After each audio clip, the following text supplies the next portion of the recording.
There we go. Now. Good evening, everybody. Welcome to the Texas Prison Transparency Project. This is episode 10. Very excited to be here with you all tonight. We have a very loaded show coming up for you.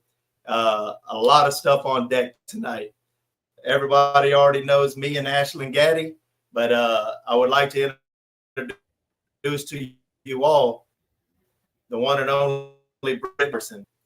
You will be recognizing well-known advocate, and she champions a cause that is very serious and oftentimes overlooked, like kind of hidden in the shadows, but it's one of the key issues that may do more damage to our loved ones than maybe anything else in the Texas prison system.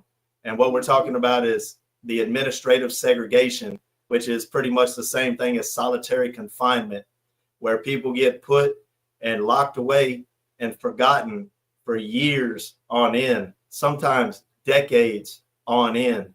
So this lady has taken it upon herself to speak for so many people that have no voice, so many people that are locked in a box and they don't even know if anybody out there knows that they're still alive, know that they even exist anymore. So tonight, I'm going to let her introduce herself. Well, we're having technical difficulties. Let's get her back here. Hold on. Reload. Uno momento. Keep going. So yes. Talking about okay. So she's going to talk about administrative segregation. As many of you know who follow the program, I myself spent something about 8.5 years or more of my own life in administrative segregation. And the damage it does to our loved ones in there is just devastating. My own personal guesstimate is that something along the lines of maybe 85%, perhaps more, but I'm going to say 85% of people that are locked away in Ad Seg in Texas, it breaks them mentally, it breaks them, and it scars them for the rest of their life. So many guys back there, they cut on themselves, they hurt themselves. So many people commit suicide back there, because it's the worst that the state of Texas has to offer. In many ways, I would even say that it's worse than being on death row. And on death row, people are waiting to die, and they often wait 15, 20 years, and that's a terrible thing. In Ad Seg, the conditions are just so horrible, and we'll speak more on that tonight. But now that we got the internet acting right, I'm going to let Brittany introduce herself and tell you a little bit about what she does. Brittany. Hey, Brittany Robertson with Texas Prison Reform. I also run the End Indefinite page and work a little bit with the TPCA as well. Primarily, I work with a group of 50 incarcerated individuals spread throughout the state of Texas. The majority of them are in restrictive housing. Some of them have transitioned back to general population already. Even as somebody goes through the grad process, I generally stay with them, but they help me in collecting data and finding out the current circumstances inside the units, whether they're getting to recreation or showers, if there's use of force happening or if there's questionable food issues going on, they'll keep me informed. But then we also write proposals and ideas and submit them, administration, some of the state house representatives. And basically it's a incarcerated individual led effort to end solitary. But we also quickly realized we had to work on other improvements to help the basic functioning. So how many different units do you have team members at currently? Right now we are at 12 in total. We have some transferring and there's the ever ebb and flow of chains moving in and out. So, we might not have a team member at a certain unit for a few weeks, and then one will arrive there and they'll kind of spread the word from there. But right now they're traveling around and filing grievances along the way. So they're pretty busy. Absolutely. So how did you get involved in this endeavor, if I may ask? So it was kind of an accident. I originally I had always had an interest in incarceration. Growing up, my brother got in trouble a few different times, and I remember the cops coming to pick him up. So I had an interest in incarceration because I wanted to know what they did with my brother. It was kind of a hush-hush topic in my home as far as him being arrested and being removed. So I got a hold of one of my mom's psychology books at the age of 8, and I was reading about the Stanford prison experiment. Wow, I'm familiar with it. Yeah. So I at an early age, I had to kind of understand that while I didn't know where my brother was and nobody would answer my questions, I had an early understanding that the prison system is psychologically damaging. Regardless of what type of housing you're in, there's flaws within it, but the level of flaw and the fact that that experiment was done with college students, there wasn't crimes involved whatsoever, but throughout that experiment, it showed how an abuse of power, people in a position of power will often abuse it. So Right. Yes. getting interested in that, and then I was reading a little bit about the different prison systems in different states, and I was torn between California and Texas. But then as I learned a little bit more about Texas, the longest times in solitary, the most amount of people, it quickly became, okay, maybe Texas is something I need to kind of look at more. And I was involved for a couple years in learning about Texas, but primarily I was advocating for up in Wisconsin a little bit. But I lost a few members in my family to suicide. Over the course of 6 years, we lost 3 people. And I guess that kind of triggered me to start focusing more on mental health. Of course, when you lose somebody to suicide, you pick apart all the components of it. Right. And and then it kind of took me back to that spot as a kid, sitting on the closet floor reading that book and thinking, what if my brother had the same mental illness as my father? What if he had to do that alone in there? Yes. And so 10 years goes by, somebody reaches out and asks me to print a case file. And it was the Ashker case based out of California. They wanted to kind of see if it was feasible to do in Texas. So I printed it for them. And in printing that, some of the things I learned about California, through their hunger strike, the expert testimony of the professors, everything that I'd learned, and learning the equivalent to Texas. But it went so much deeper than that, because in that era, when we got started, it was COVID. So we're talking out of cell once every 2 weeks, not getting recreation for a year outdoors at Cofield. And to be honest, the men I was working with and trying to gather, some of this stuff for them, I got pissed. I seen people who were hungry to learn. I seen people who wanted to change their circumstances, and then I learned that they weren't really given a viable avenue to do so. And I couldn't grasp how I was reading in a manual that they were a potential threat. But then I asked, well, can they get programs? And they say no, because they're a potential threat. And I'm thinking, I can't be the only one to notice. I'm up in Wisconsin. So if this doesn't make sense to me, do the taxpayers know they're funding a prison system that won't rehabilitate the most potentially dangerous, according to them? And then there was just so much to do. It kept me busy. It kept me out of trouble. And the more I learned, the more goals I set, the more targets I wanted to reach. And here we are. Awesome. Here we are. That's amazing. That's amazing. Started at 8 years old. Wow. How many people do that? Pretty does. Yes. Pretty does. Yes. That's awesome. So what is our state of administrative segregation in Texas today? Do you know, I've heard over the past, 2 years, I suppose it's been something in that neighborhood, that Texas has supposedly been downsizing administrative segregation. But the last I heard, which wasn't but maybe a couple months, 6 months ago, I heard that there's still something like 3,000 people locked up in administrative segregation. Do you know? So the STG labeled individuals are roughly around 1,300, which begs the question. 2017, Ad Seg removed punitive, right? Mhm.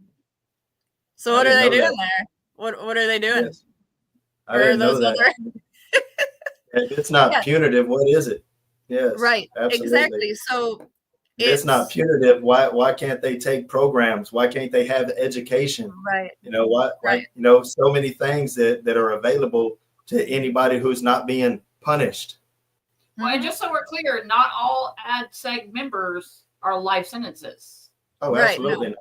So No. most of these men will be going back into society, and if we're not Yep. rehabilitating them, that's kind of anti-mission statement to begin with. Where's the rehabilitation? Well, that's Where just it. is I was discussing with a team member, and he's actually the leader of one of the groups, right? Mhm. So I was discussing with him. He's in for his third DWI, and he's in restrictive housing because of his role in that group. But I was telling him, I said, honestly, what I don't get is, and he didn't know much about me, but I said, so I was involved in a motor vehicle accident in 1993 when I was a small child. We were hit by a drunk driver. Yes. And during that accident, I hit my head on the metal roll bar of a Jeep. I lost consciousness. The individual that hit us was so drunk that he got out of his car, even though his head had been halfway through the windshield. He got out of his car and went to take a swing at my brother, who had also gotten out of the car. If my brother wouldn't have had me by the waistline of my pants, I'd have been through the windshield. Wow. Because it was the flexible windows, not glass. Yeah. So that individual left me with epilepsy, lifelong, right? Mm-hmm. So I'm going to have seizures my entire life. And I'm thinking, my God, there's a man who I'm trying to get out of restrictive housing, who's in there for the same crime that left me with a lifelong, medical condition. And I'm asking, I'm thinking from a victim standpoint, can he get help? Right. No, he can't. So, I don't know if the man who hit me had any knowledge of what he left me with, or the effect it would have, or, in part, the fact that I would be thinking about him, 3 decades later, thinking, if it was him sitting in that cell, I'd want him in a program. Without a doubt. I don't care about a potential threat. I know the threat. I have to walk around with that threat every day. You And don't it had want it to nothing happen to somebody else. Right. It had nothing to do with him being a gang member. That's not the danger. The danger is the drinking and driving.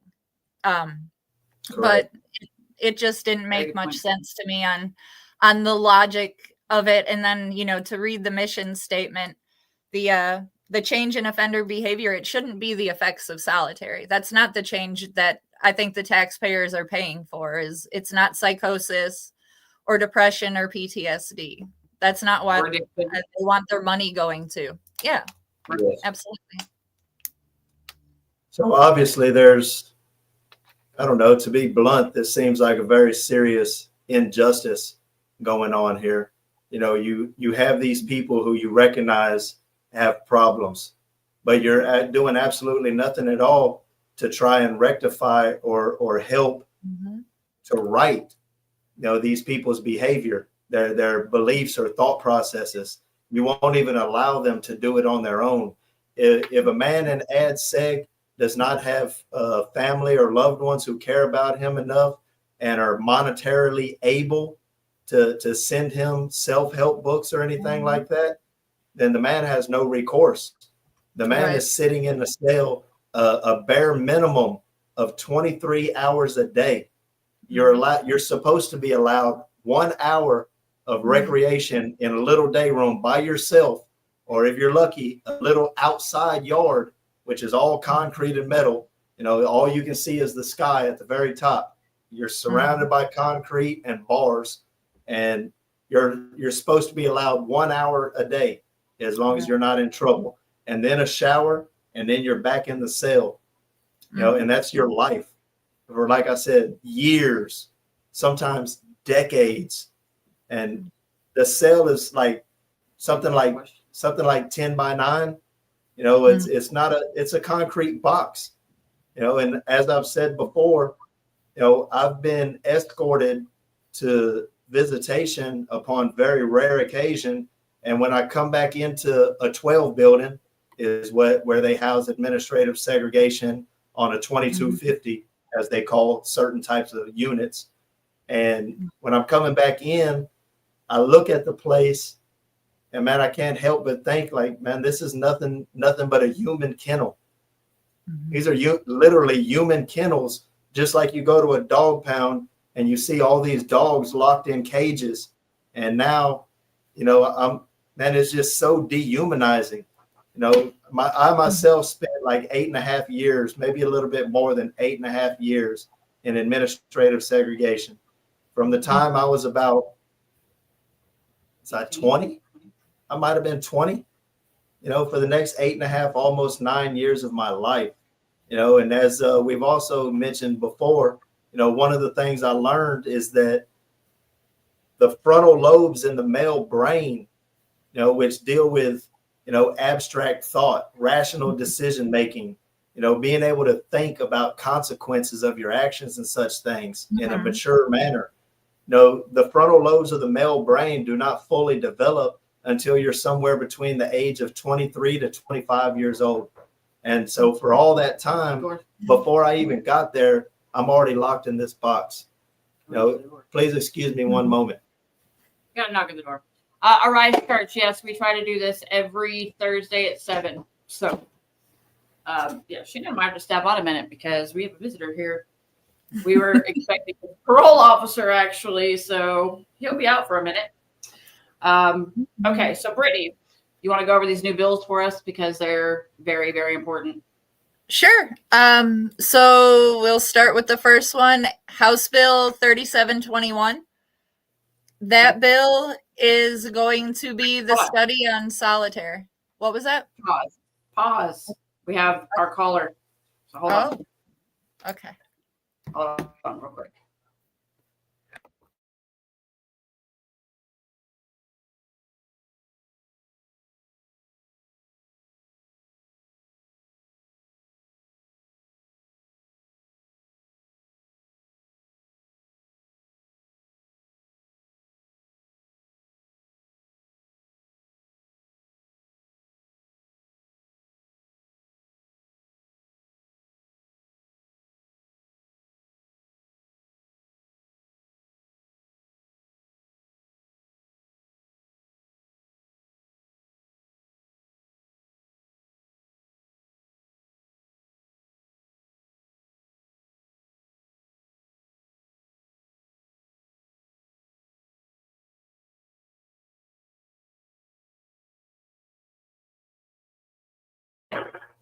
All right.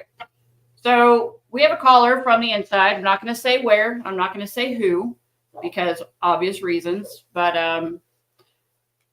he spent how many years? How many years were you back at Seg? Total almost 21 years. 21 years. All right. So what do you feel like the public needs to know about Seg? Let's see. Cruel, it's inhumane. I mean, obviously. There's once you're back there, there's really no way out for some people. Right. I mean, it took me to go through some pretty extreme measures to make them change policies and fix conflicts of policy.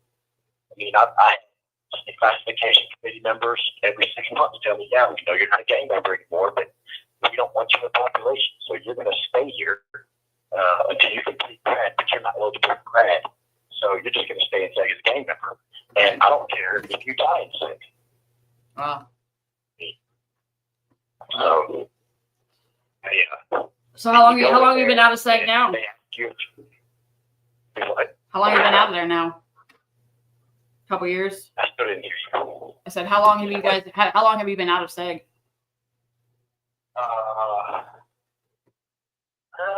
Well, I went through grad in 22 Okay. and finished at December of 22. So really, a little over 2 years.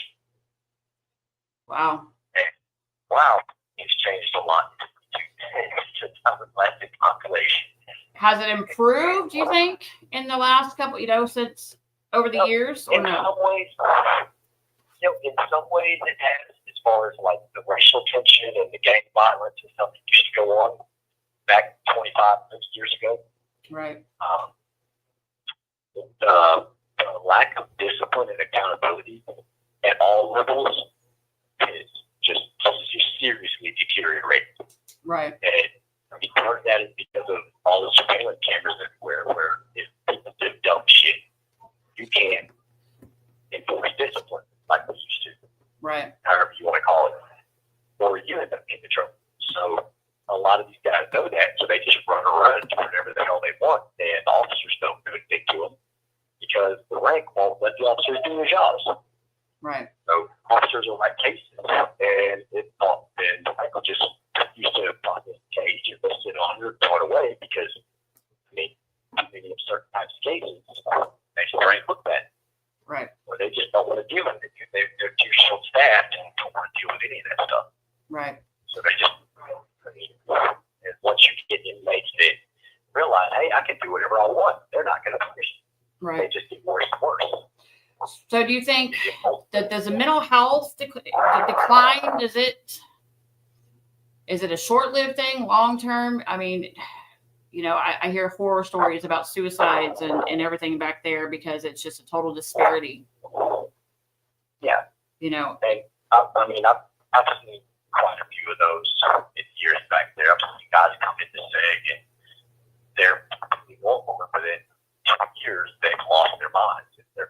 They can hear it voices. They think everybody's out to get them. And they think there's spy cameras in their cell and everybody's Right. they're trying to get them. And this isn't even drug induced. This Really? is back before there was a serious drug problem. This is me. And next thing you know, they're committing suicide or self-mutilating and stuff like that. Is there a drug problem back in SEG as well, just like GP? Now that you've seen both ends. It's nowhere near as bad as GP. Really? There's a there's a few guys back there that are constantly doing it, but the thing is back there, everybody's walking themselves, and if all of you don't walk around, then they don't ever see a problem. Right. Whereas in population, you've got guys smoking on the run, passing out, falling off the run, and falling flights down or stuff like that, or puking on the run and flopping around like a fish right there in front of the officers. Right. Well, speaking of this, I know that you are on a unit that has the 15-day lockdowns. No, we haven't had the 15-day lockdown. You haven't had them. The drug thing. Yeah, but y'all haven't had that one there. Okay. Well, we're on the regular buy-in shakedown right now. Oh, you are okay. That's all it is right now. Yeah, it's all right now. It's not the 15-day stuff. Yeah. That's Well, still doing that. Here's Shannon. She's back. Yeah, what's up, buddy? Glad you could join us tonight. I'm glad you could join us tonight. As I'm sure you know, you're live streaming right now, and tonight's topic, yes, tonight's topic is no less than we're talking about administrative segregation and how these men that are locked in these boxes back there for years on end and sometimes decades, how they are not provided any resources to pursue rehabilitation. If they don't have loved ones or family who are monetarily able to support them and send them self-help or rehabilitative materials to pursue, then they're just left to their own devices back there. And how so many of them, my own personal guesstimate from my own personal experience is something along the lines of maybe 85% of them, it breaks them mentally and damages them for the rest of their life. And many of them kill themselves. and just all that stuff, man. So if you don't mind, would you tell us a little bit about how long you did in administrative segregation and what did you have to go through to get out?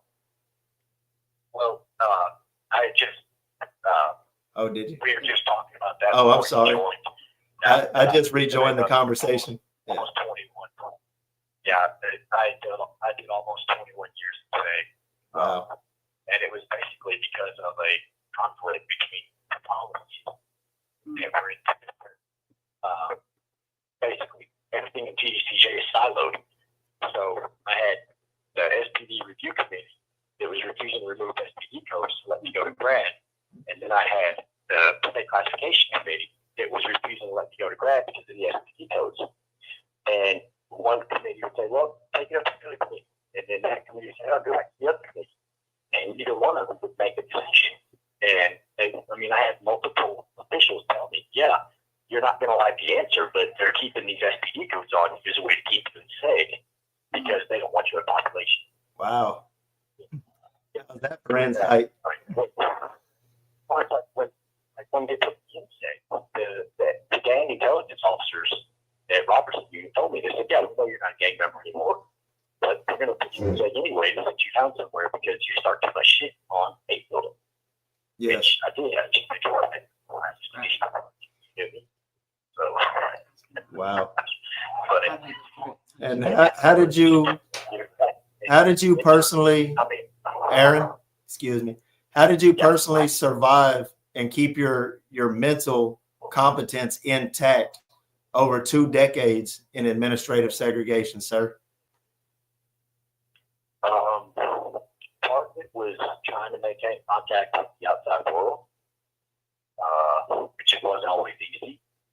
Part of it was doing a lot of reading and self-reflection and stuff that would actually keep my mind and keep me occupied, keep me focused on something, rather than my current situation or my surroundings.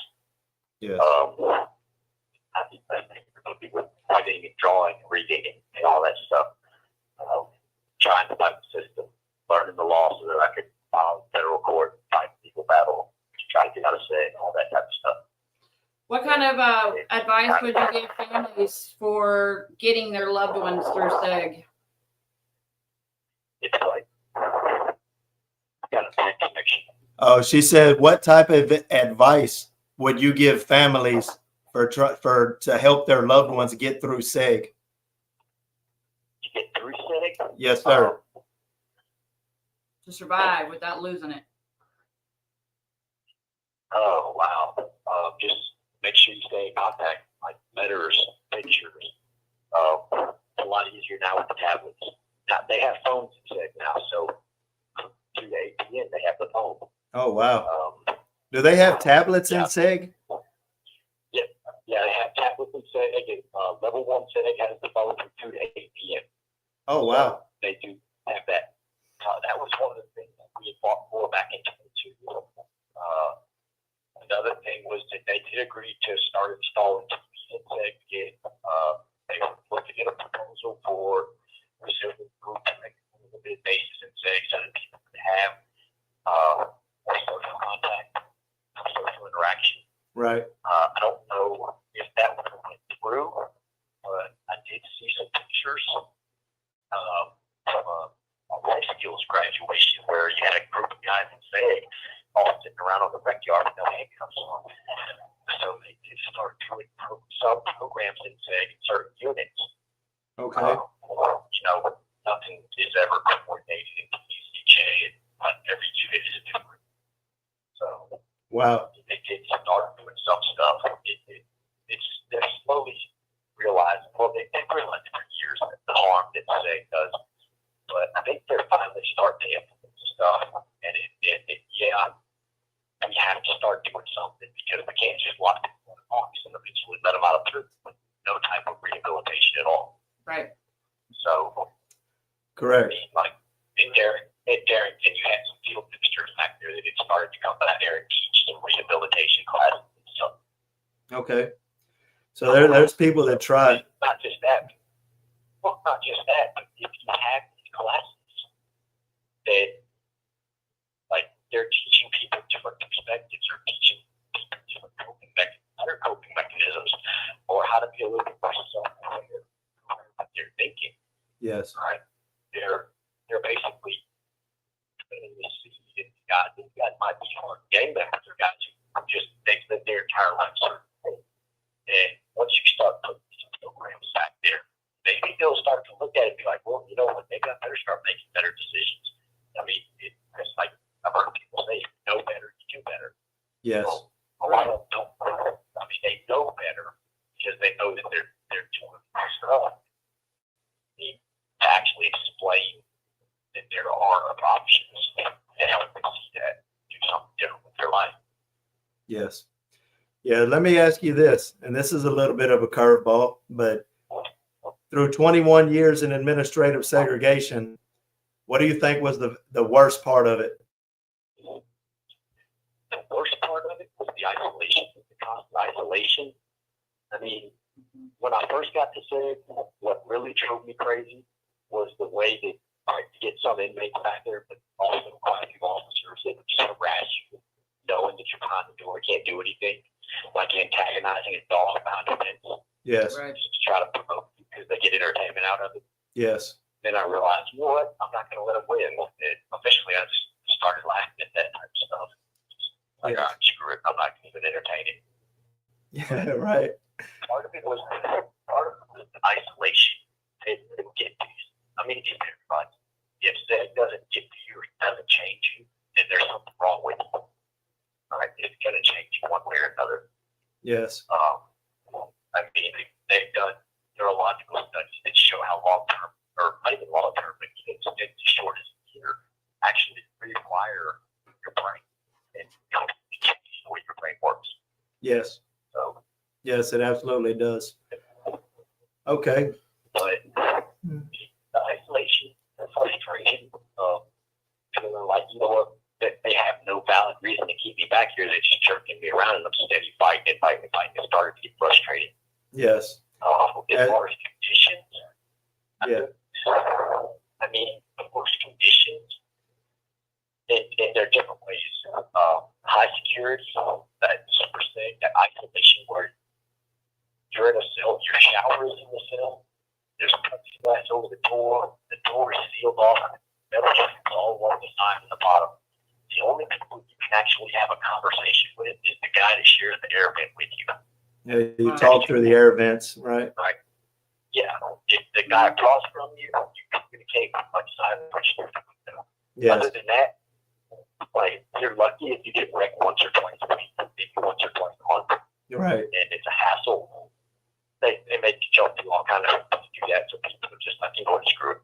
Yes. So there's times where, when I was in high security, where I would go months without ever leaving the cell. Like, I'd go weeks without ever talking to anybody. Months without ever leaving the cell. Yeah. And then Eric is different just because it's the tiniest cell. I mean, Yes. it's 5 foot by 9 foot. 5 by 9. It's chicken wire over the front. Yeah. It's smaller than most people who walk in closet in their bedroom. Wow. How many people can even realistically imagine such a thing? A 5 by 9 cell that you might not leave for months at a time. Yeah. Go just try to spend a weekend in your closet. And, I mean, take a little can toilet in there with you and a little bit of food, and just see how long you last. Yeah, it's devastating. That's devastating. How can that not damage a person, and so often damage them beyond repair? You know, and like we've said before, something like along the lines of 90 some odd % of people that are in prison, including Ad Seg, one day they're going to get out of prison and re-enter society. Well, what do you have to look forward to then? You know, what are we going to be releasing upon society? Yeah, I've seen guys back there that did 15, 20 years in SEG. They got out of prison just out to world. They couldn't function, and within months they were back. I saw one guy when I was a Robertson student. He made parole. He'd been locked up like 15 years in SEG. He made parole. He went home. And for about the next 2 to 3 weeks, they used his cell as a transit cell. So they didn't ever put outside anybody else. Yes. 3 weeks later, the guy was back in that same cell. He violated the rule that test. And then brought it back to the same unit, the same cell. Yeah, that's just heartbreaking, man. Yeah. Yeah. Really.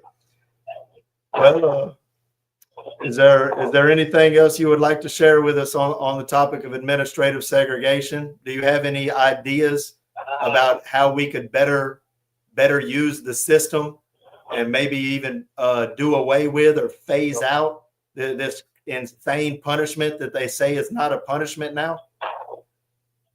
So the majority of people that are in SEG right now are converted papers.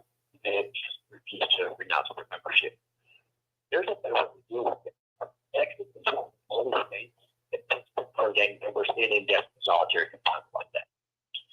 Other states in the federal prison system, they monitor them, all right? Or they put them on special units that they'll separate different gangs on different units to avoid any problems. Right. They've got their own housing areas. You can take all the SPG members out of SEG. Most of them are only in SEG for being identified as a member. They never committed any overt act or rule violation. Wow. Wow. Yeah. How is that any different? Here's the thing. How is that any different than the way they identify all the other gangs? Bloods, Crips, Pongo Blast, Disciples, all these other gangs, White Knights, and all these other things. Yes. Just walking around. Yeah, they only pick and choose certain ones that they put into these cells. Yeah. Right. I mean, you can have guys that are Bloods and Crips and they can sit there and fight all day long and extort people and sell drugs and all this stuff. And they never get hurt. They never go sick. Yes. So, yeah, there's no logic to that, right? Right. Start treating people based on their actions. All right. Like, again, it comes back to the TUCJ has an accountability problem. Whether it's accountability for their wardens and their staff, all the way down to inmates, or holding individuals accountable for their own choices and their own behavior. It's the same thing that they're experimenting with this dumbass 15-day lockdown policy over the drug-related incident. Well, if you take the individuals that are causing the problem and separate them, why are you punishing everybody? Why are you holding the entire block accountable for one or two people? Yes. That you know is a problem that you keep sending them back to that winning. I mean, we see the same thing every day here. And then they flop around like a fish puking everywhere. They'll call it 90 days.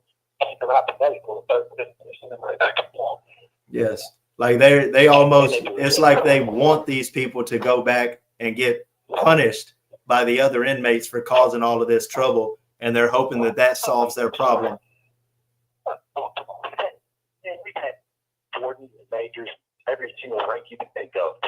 Well, if y'all don't like being on 2359, then y'all need to enforce discipline over there. Yeah, y'all need to take care of y'all's business, right? Yes. Yeah, but then if you do such a thing, then you get in trouble. You might lose your custody level, lose whatever privileges you've worked so hard to gain. You might even anybody can take a bad fall and they might die. And then what? And then you spend the rest of your life in prison because these people wanted you to do their job for them. That's why I'm not going to do it. I'm not going to do their job for them. People are like, oh man, you just go be that dude. For what? What do I have to gain from that? I've got everything to lose from that. I don't care. Absolutely. That much about it. It's frustrating. Yes. I go over here and I get fight with this dude, and I'm knocking out. He hits his head on concrete, dies. Look at me. I got a life sentence. Right. Absolutely. And that is a mature thought process, brother. Thank you for your insight and your input, man. Does anybody else have anything they want to ask him before we let him go? I'm good. Brittany, do you? Just that I appreciate him. Okay. You hear that? Yeah. That's Brittany Robertson says she appreciates all that you brought to the table tonight. Okay. And man, we appreciate it as well. And if you don't got anything else pressing, I will talk to you soon. Okay. All right. I'll talk to you later, brother. All right, man. I love you, man. Keep your head up. All right. Love you. All right. Appreciate all you doing. Thank you.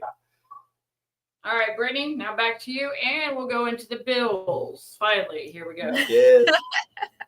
All right. That was a real live look on the inside, though. Somebody that did 21 years in a little bitty box and still kept his sanity. If I may, let me offer, I know the man personally. I met him when I was about 20, maybe 21 years old. And he's one of the most intelligent people I've ever met in my life. I give the vast majority of the credit to that man right there for helping me to change my life. Because I was a young, angry kid with a big sentence. I was in a very horrible, terrible place, one of the darkest times in my life. And that man and one other guy I met in administrative segregation. And they helped me. They persuaded me to open my mind to something beyond those prison walls.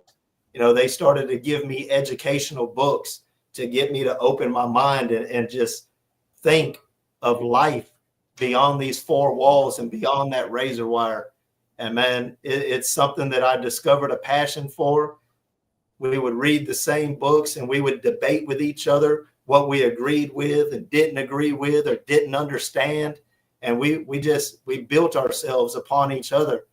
And man, there's people like that out there. And that helped me discover a passion for both education and for helping other people as well. And man, I wouldn't be the person I am today without that man right there more than anybody else. There's been many others along the way, but none of it would have been possible without that man right there. And he's still in prison. He's like 27 years in on a life sentence. And like I said, one of the most mature, intelligent individuals I've ever met in my life. So I just want to put that out there. And with that, man, we can move forward and talk about these proactive bills that are trying to address this on a statewide level. Brittany? All right. So the first bill, and honestly, the one I think is the most important as far as affecting the biggest populace of solitary, whether it's G4, G5, death row, STG, any form of restrictive housing, including the super seg. And that's 3721, House Bill 3721. So that's going to it's going to collect the basic demographic information, but it's also going to tell me why everybody is still in seg for that year. What programs were they allowed to take? What programs were they kept from? Why were they kept from the program? What mental illness, so we're trying to capture as much of what we're doing and also what we're not doing with the individuals that we've managed to seclude. So, I want to know why somebody who's restrictive housing STG label, and he's been in, let's say, 21 years, he's due out on his 23rd, but he doesn't have his GED. I want to know why. I want to know why we've wasted all that time. Because if you start to look more at the incarcerated individuals, and keep in mind, I don't mean slave labor for the free pay, but if you start to look at them as components, as possibilities, as potential, you realize that you had 21 years to build this individual into somebody who could own a business, into somebody who could mentor the younger kids coming into the system, into somebody who's literally willing to be a guinea pig, and you can challenge them and say, okay, try to get out. You know what I mean? You have these abilities with these individuals, and they're hungry for the knowledge. They're hungry for something to keep them busy. And we are wasting life in a sense, regardless of what they're serving, we are wasting their life, because not only are we punishing them, but we're not doing anything better with them. So, as a taxpayer, how can you be mad and not be mad at yourself? Like, do you realize you've had 3,000 people held in solitary? One of the team members he's been in 40 years. So I have to ask, how much safer am I right now for him being back there? Am I? Right. Is anybody else? Is his family that he's going to go home to? Are they safer? Let me ask this here, please. For a taxpayer, something I'm personally not very familiar with, my history and whatnot. Mm-hmm. For a taxpayer who is unhappy about this situation and wants to do something about it, what can they actually do? I mean, it's not like they can stop paying taxes. Then they'll get punishments. So what can they actually do about it? That's what I don't really know. Bother to take the time to look at the ugly things you'd rather not see. Wow, that's a big. It's fine to be pissed, but what I'm very tired of is people being pissed off and not doing anything about it. So every taxpayer that says they did the crime, it's like, okay, yeah, but what did you do with the dime that you paid for it? Yes. They did the crime, but what have we done with them? What have we allowed to be done with them? I mean, psychosis, hallucinations of their family members being brutally, assaulted out here, and them not being able to call. They have no idea they're in a hallucination. To them, it is a very real circumstance. They're seeing, for an example, they're seeing their mother beaten in their head, but in our reality, they're just somebody who robbed somebody and they deserve it. Something's horribly wrong. If we think we're doing what's right, we are most certainly doing it for all the wrong reasons. If our goal is to make people better. Guadalupe, I see your comment. First of all, I'm extremely sorry for that. I've heard about this. I'm going to be reaching out to you tomorrow. Is that okay? And we'll talk. Brittany, I'm going to forward this comment to you as well. Yeah, I already took her name down. Okay, got it. Yeah, we'll both reach out to you tomorrow. We'll see what we can do to help you with this. Okay. Wow. Yeah. Yep.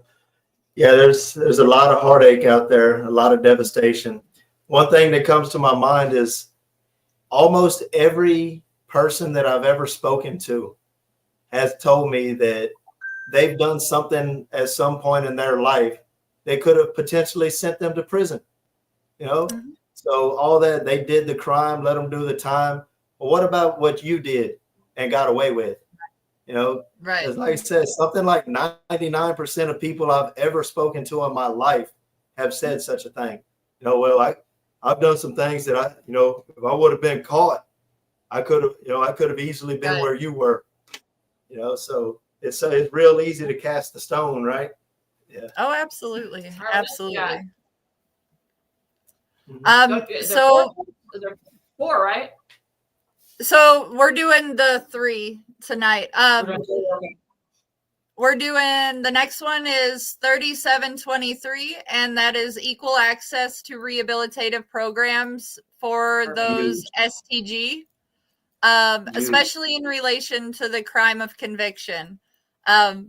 If somebody's going in for a meth habit and they've robbed a gas station, I don't care if they've gone to grad. I want them to come out without the meth habit. Ideally, grad doesn't benefit me. It doesn't stop things that are going to happen. The grad program covers history.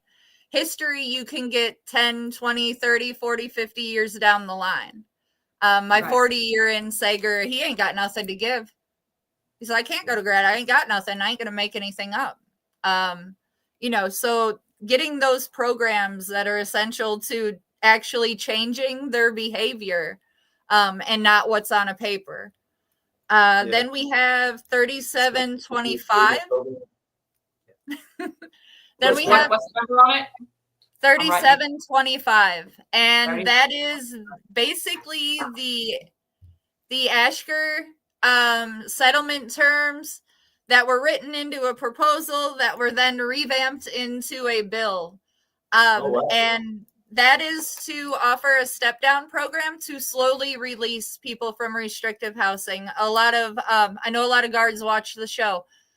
The misconception is we are not opening the floodgate. Please, if you are in any way curious about this bill, read the bill. we go through steps. We talk about time lengths without disciplinaries. We're going into full detail. It is a step-by-step blueprint on how to get them out and how to get them out safely. But yeah, those are the bills. I would also like to point out that dealing with STG, which is security threat groups, the label and tag that they put on confirmed gang members, many, I don't really know a percentage, but I would guess that it's very high. Many of these guys, they never actually did anything in prison to get segged other than being associated or affiliated with this group or that. I myself am an example of that. I got put in administrative segregation because they confirmed me as a gang member, but I never had a violent case, in prison. I never, stabbed anybody. I didn't even have a fighting case, So where was the threat? Why did you need to lock me up for the next 8.5 years? And it could have been longer than that if I wouldn't have been proactive about trying to get myself out of there. Why do so many people have to get locked up because of a maybe or a possibility, or this guy might do this, that, or the other? That's nothing concrete. That is nothing substantial, and like the man said on the phone, that you have all these other gangs that you don't do this to. So why the picking and choosing? And it's just so unjust. Yeah, that's the part I don't understand, is what makes one gang different than another. Gangs are gangs, and the ones that are actually the most dangerous right now aren't locked in Ad Seg. And it's because they've never been locked in Ad Seg. They've been allowed to be out there this whole time, Yeah, only the hot boys, as they're referred to, go to Ad Seg for some of the groups. But and that's kind of the thing, is my idea is I'm not saying seg all of them, right? What I'm saying is there's it's not the solution. No, the idea is, an individual, regardless of their group participation, they're not getting released back into society with their group. They're not coming out with a list of things to do. It's a matter of actually treating the reason why they're in. And I tell them all the time, like, in talking with the STGMO office, we were talking about some of the changes that are going to be happening this month. And, I want to be clear, the units have made changes. For instance, the Wainwright units got a GED program. Finally, right? They're finally. Yeah. Oh, wow. Great, that's Connolly, big. Yeah, some of the guys from Allred went to Connolly, but also there's some stuff I'm working on for college education, trying to see what we can do to get that back there to them. I have some meetings set up. But they are changing Ad Seg, but one thing I want people to understand is the most important bill being the 3721. It is important because it's the only way we're going to be able to see how well they are doing in shutting it down. Right. It is more of a transparency of what's being done there and what's not being done. So that bill being the most important in the sense of, I want to know, and I want every taxpayer to be able to know that how we're failing the victims, how we're failing the incarcerated, how we're failing the staff, and how we're failing the public upon their release. Somebody had made a comment that Ad Seg is a choice, but the grad program waitlist right now is 103, which is roughly around what they can graduate yearly. So it's a choice, but it's not a choice that people make lightly. And for instance, the former leader of a group, and I mean former as in a few years back, he's been trying to go to the grad program for a year now, and that SPD code, that's holding 3 others back along with him. So we have these men desperately trying. They've already made that choice, but for the hell of them, they can't get there. And it's not their willingness to try. So I understand. It's a long process. Even when you make that choice, you make that decision. Right. I don't want to be a part of this life anymore. I don't want to live like this. I want something better for myself and my future. At that point, you send in this I-60 to the STG office or whatever. I want to sign up for grad. I'm no longer a gang member, and from that point on, whenever they decide to respond to it, they will start you. When I did it, and I went to grad in 2010, and I graduated the program in 2011. But I had submitted before that. They put you under investigation for 1 year, right? So you're still waiting 1 year, and they're going to do random shakedowns of your cell, this, that, and the other. Contrary to what seems to be a popular belief, you don't have to give up no information. So-called snitching is not required. You don't have to do any of that to go to grad. That is totally not true. But, so it's a year under investigation, and then you go on the waiting list, which can be like up to 3 years long. And they had 2 grad units. It was Ellis 1 and Ramsey 1. But now they no longer have it at Ramsey 1 anymore. Now there's only 1. So that's a big step backwards, not forwards. Right. So what kind of progress are we really making? I don't get it. Brittany, I have a question that you might have the answer to. So why after release, guys gone through the grad program, all these tags are supposed to be off, but you're driving down the highway 10 years later, you've been released, you get pulled over for a tail light, and you have an STG flag on your record, and they automatically detain you because of this STG flag, but you went through grad. What is that? Not just detain you. The odds are very high that they will pull you over, and as soon as they pull your file up and they see that STG tag, even though you've been through grad, that tag is still in your file. They will wait for at least a second officer to arrive, maybe a third, and then they will come upon you with guns drawn and make you get out of your car and lay face down on the ground, just for what? Because I had a tail light out. Why is it? If the tag is supposed to go away, is there a way to remove these? How do you do this? No. Really? I don't have a better answer.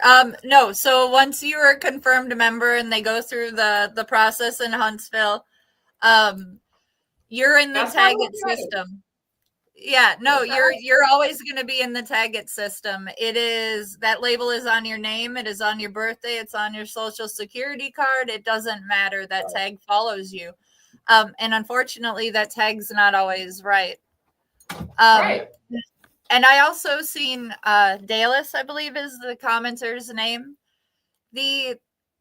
Dallas, yeah. I wish I could agree. I do. But there's a man that's been in for 40 years. He presents no risk. He used to work in the warden's administration office, and he hasn't had a disciplinary since 1993. He's not a risk. The only risk is giving him some potential to, I don't know, not lose the best parts of himself, because they're still there. I don't know how, but they are. I want to get him. There's some miraculous stories there. Yeah, definitely. Yeah. While it breaks so many and drives so many, literally, crazy, though that's not a clinical term, at the same time, some of the most brightest people you'll ever meet in your life are back there also, because they have chosen to turn their mind into these books, and they begin to educate and they begin to learn, and they're reading travel manuals. I know a guy, he might be the only certifiable genius I might have met in my life. And this man taught himself computer programming in Ad Seg out of books. And he actually has the ability to transition to the free world out here and actually physically be able to do this from a book to the physical. And the man is running an IT program for a major corporation today, making 6 figures a year. Wow. There's all kinds. Yeah. Oh yeah, but definitely. They're rare. Yes. Yeah. I have phone calls every day from normally 2 to 8 p.m. And some of the conversations I have with them, that that is probably one of the most beneficial times, is being able to throw the ideas back and forth. And, you know, I kind of get to give them a crash course in like technological capabilities of today and how it could play a role in the unit. So like I had to explain to a guy who's been in SEG 21 years that technically we can preserve the lifespan of the TVs in SEG if we were to attach a laptop cooling fan powered by USB powered directly into the TV. And Wow, he's like, what? English? So, and he's like, what do you mean? I said, well, you need the proper airflow. You're mounting a warm TV that reaches at least temperatures of like 100, 105 up against a brick wall that's holding 120. Your cooling fans ain't going to do nothing. But if Mark Barber wants to have his TVs used 20 years down the road, we need to attach some way to keep those components cool. And his mind was just like, I'm like, yeah, we can do that now. We don't have to replace them again next year. We don't have to ask. That's awesome. But yeah, right, some of the conversations are really organic. Yeah. Let's switch gears. Okay. All right. So everybody is very clear on this. Brittany has been my go-to, my mentor from the very moment that I stepped foot into the prison realm. So what I'm fixing to ask her is kind of important. So yesterday's event, you know, we've worked really hard over the last year and a half, 2 years to start getting the contraband under control, officers to have accountability. Mm-hmm. You know, about 6 o'clock in the morning, I posted my written testimony saying what I would do. 8 o'clock, Rep Meza introduces Bill 3464. Mm-hmm. Lowe supports it, asked if they can collaborate. Basically, the bill states that if anybody, specifically officers, are caught bringing in contraband, it will now be a second-degree felony. If anybody passes away because of this contraband, it will be a life in prison with a $250,000 fine. Mm-hmm. Okay. Fast forward a couple more hours. It all hit the fan. We have 7 officers from the Telford unit arrested. In fact, one of these officers is an Inmate officer that was driving inmates to UTMB, and they pull up to UTMB, and the transport vehicle is surrounded by U.S. Marshals, and they pull this officer off this transport vehicle. Can you imagine as an inmate shackled in this vehicle, and you're surrounded by marshals? They get, oh my God, they're here for me. They're here for me. What did I do? No, just your driver. You know, it's wild, but it goes from a captain, it's a captain, a sergeant, MCOT, and then 4 correctional officers, and there might be more. Mm-hmm. So, you know, how deep does this go? And then you have my rabbit hole brain that goes, okay, we have MCOT officers involved. We've got these bad batches of drugs here. Well, this guy just traveled around. Wow. How many of these traveling officers are, transported? How far does this really go, guys? Yeah. Like, how deep does this really go? Wow. You know, so I don't know what's going to happen. It's wild. It is a pretty far stretch to call it a coincidence that on the same day at 8 a.m. in the morning, this bill is being discussed in the Texas House of Representatives, the Committee on Corrections, no less, to enforce laws that apply to officers as well as inmates, you know, actually prosecuting, you know, the introduction of contraband, specifically drugs of any type of flavor, into the prison system, into a penal institution, as they like to say, you know, and the same day, a handful of hours later, they decide to bust this case open, a case which had to be under investigation for quite a while. Yeah. And they finally decided to hit the go button and start rounding people up. So is this a political way of going, hey, we're taking care of the problem. We don't need your bill. Y'all can shut up now. Or is, or is it just really a coincidence? I mean, they knew the hearing was not happening. So I don't know, guys. I don't know. But yes, Telford, as Brittany, as you know, we've been watching the Telford unit for like a year now, very, very closely. So, yeah, I'm kind of seeing, I'm interested to see how far this goes. Yes, it's still unfolding now.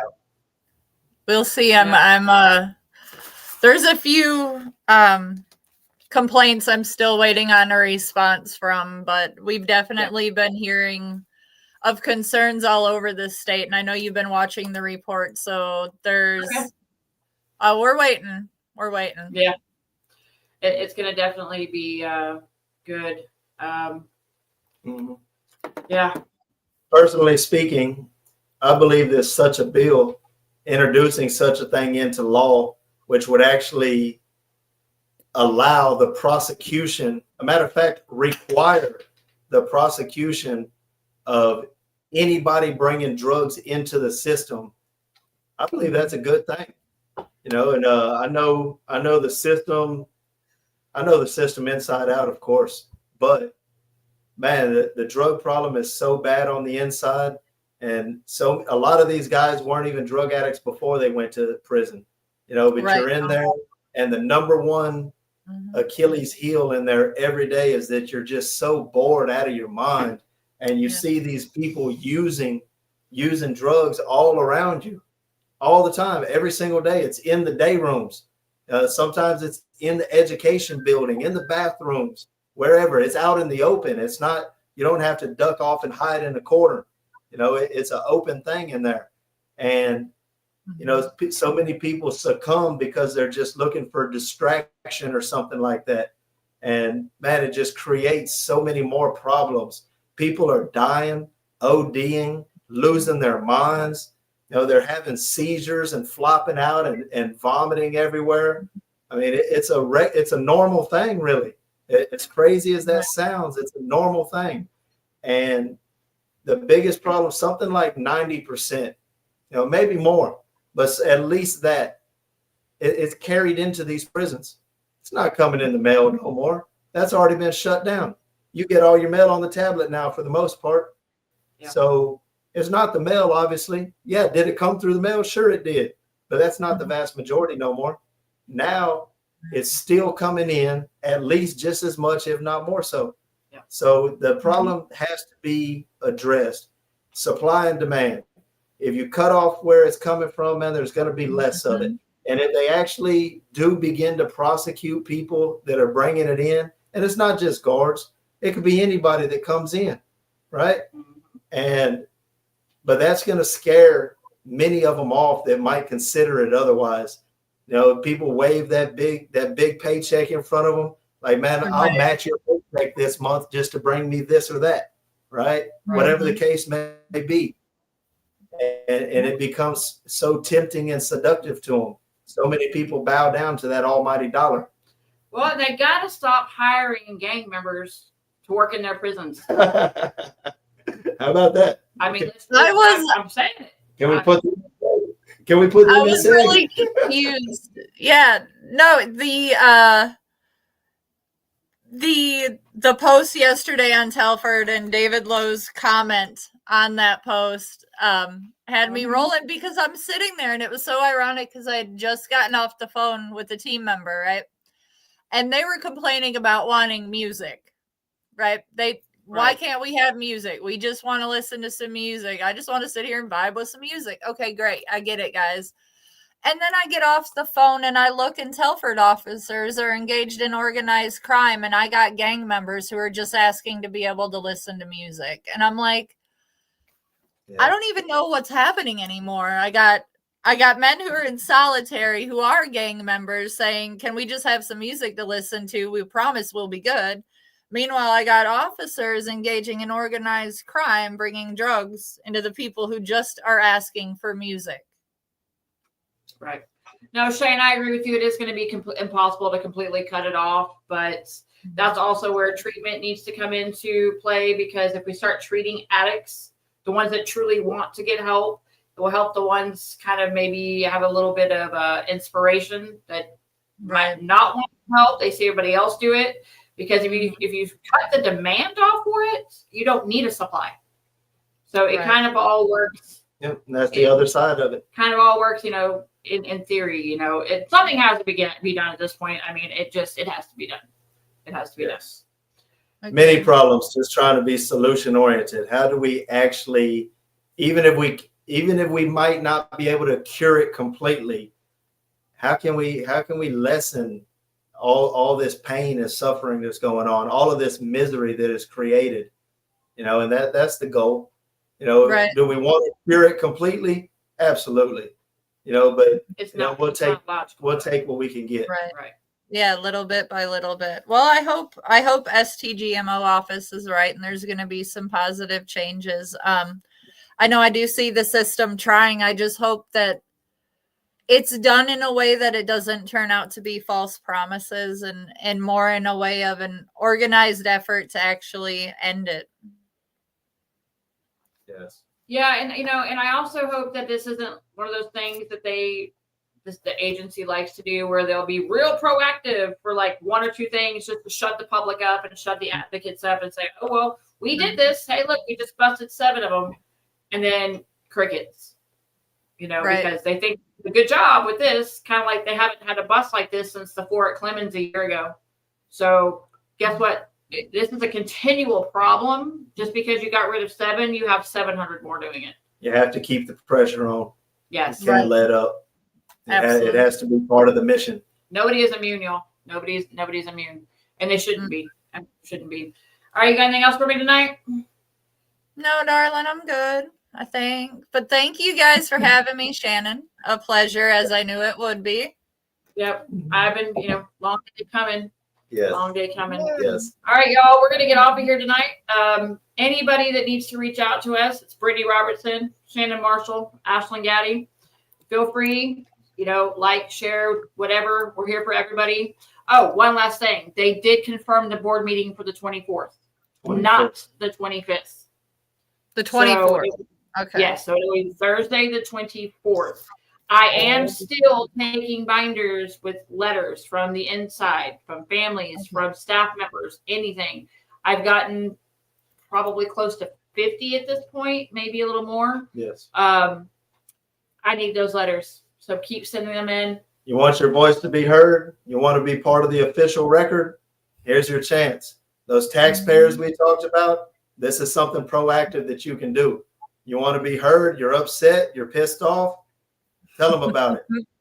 Right. Tell them about it. Write them and send them to us, and we will present them. Yep. They will be part of the public record. Y'all can send them into the Trolls page too. He knows how to get it to me. But all right, guys. Did you tell them who showed up at the door? Yeah, I did. How about that? Yeah, Roll does show up when they want to, guys. That's where he had to go a while ago. Woo! Anyway, y'all have a good night. We will be back next Thursday before the board meeting. Getting ready. Bye. We Thank want to you. start up. Bye, guys.